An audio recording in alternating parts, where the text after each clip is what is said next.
My name is Maya. I'm an Uber driver in a city that never really stops. Some people say New York is the city that never sleeps. I think many cities could say the same. Mine does everything except sleep. It buzzes, rushes, and waits in traffic. Monday mornings start before sunrise. I leave my apartment while the sky is still dark, the air cool and quiet. The city feels different at that hour, calm, like it's holding its breath. I usually head straight to the airport. That's where the business travelers are. Suits, roller bags, coffee in hand. Some are chatty, most are not. They stare at their phones, already thinking about emails and meetings. I don't mind the silence. It gives me space to think. One man, maybe in his 50s, once sat in the back and sighed deeply. He said, "Every week, same flight, same seat, same lonely hotel room." I glanced at him in the mirror. "Do you ever get used to it?" "No, you just stop complaining." He asked about my life. I told him I used to be a cook in my home country. I came here to build a better life. Driving is not my final stop. I want to open my own restaurant one day. He smiled finally. "I hope you do. The world needs more people who still dream." That morning, traffic was light. I dropped him off, and he gave me a generous tip. But it wasn't the money that stayed with me. It was the way he said, "Dream." By noon, the city has woken up fully. It roars with noise, horns, footsteps, voices. I switch to school runs in the afternoon. Teenagers are a different kind of passenger. Loud, opinionated, full of energy. I like it. It keeps the car lively. Two girls got in one day, maybe 16 years old. They talked about a math test. "I totally blanked on question 5, one said. "You blanked?" "I didn't even know what it was asking. I wrote my name and prayed." They laughed, then noticed I was smiling. "You probably think we sound dumb," one said. "No," I replied. "You sound real. Everyone has a test they hate. For me, it was chemistry." They started asking me about school in my country. I told them how we had to walk 30 minutes to class every day. No buses, no rides. Just dusty roads and tired shoes. "Wow," they said. "You must be tough." Maybe I am. Evenings are the hardest. Rush hour turns the city into a maze of brake lights and honking. GPS isn't always helpful. It says turn left when the road is closed. It tells you to take the expressway, but forgets to mention the accident 5 minutes ahead. I've learned to trust my gut more than the voice in the phone. Once I picked up a young couple. They were arguing quietly. "You never listen," she said. "I do listen. You just don't say what you mean," he replied. I focused on the road, pretending I didn't hear. They sat in silence for most of the ride. As we neared their stop, she whispered, "Maybe we should take a break." He didn't respond. He just got out, held the door for her. No yelling. Just silence. It felt heavy, like the car was carrying more than people. Saturday mornings are slower. I get calls from people going to the grocery store, especially older folks. They need help with bags and someone to talk to. Mrs. Green is one of my favorites. She's in her 70s, walks with a cane, and always brings a list. "You remind me of my daughter," she says every time. We talk about cooking. I tell her my favorite spices.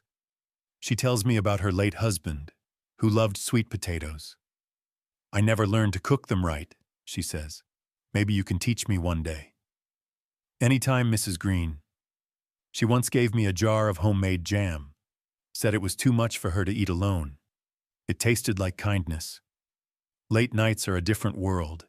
People are looser, louder, sometimes a little drunk. I pick up groups from concerts, parties, bars. Music still in their ears, laughter still on their lips. One night, a young man got in alone. He looked tired. "Long night?" I asked. "Long life," he replied. He was a nurse, just finished a 12-hour shift. He told me about a patient who had passed away. I didn't know him, but still, it hits you. We rode in silence for a bit. Do you ever get used to it? I asked. No, he said. You just try to make sure the next one has someone holding their hand. Every passenger brings a new story, a new window into another life. And through them, I understand the city better. Its corners, its moods, its people. But I also learn more about myself. I keep a notebook in my glove box. In it, I write down recipes, ideas, names of dishes I want to serve in my future restaurant. Spiced lentil stew, mango chili chicken, ginger tea with cardamom. Sometimes I test these dishes on my friends. Sometimes I imagine my restaurant's name glowing on a sign. Maya's Kitchen. Not fancy, just warm, real, like the city, like the people. Sunday morning, I drive through the quiet streets again. The city is softer then. I stop by the park. I drink tea from my thermos. Sometimes I think about quitting Uber, about starting the restaurant for real. But for now, I'm still driving, still learning, still listening. Because this job, strange as it sounds, brings me closer to my dream. It teaches me about people, about kindness, about resilience. Every ride is more than a trip from one place to another. It's a small journey through someone's life, and together they shape mine. My name is Maya. I'm an Uber driver, and these are my city chronicles. Rain changes everything. Traffic slows, tempers rise. People call for rides just to avoid walking 2 blocks. One stormy afternoon, I picked up a mother and her little boy. He was maybe 5. He held a balloon that said, "Happy birthday." "We missed the bus," the mother said, "but we're still going to have cake." The boy asked if I liked cake. I told him yes, especially coconut cake. "I like chocolate," he said. "Mom says you can't be sad when there's cake." He was right. Some days I get a lot of tourists. They always ask for recommendations. Where should we eat? What's something local and cheap? Is this neighborhood safe? I give honest answers. I send them to places I love. Small taco shops, quiet coffee corners, parks with the best views. Once, I took a couple from Brazil to a tiny museum most locals forget about. They texted me later to say thank you. "You made our trip special." Little things matter. Even in the middle of the night, the city breathes. Street cleaners hum. Delivery trucks rattle. Some people are going home, some are just starting work. I picked up a bakery worker once at 3 a.m. "I start the ovens before sunrise," she said. "Bread needs time." She told me how she loves the quiet of early hours, how flour dust settles like snow, how warm bread is her comfort.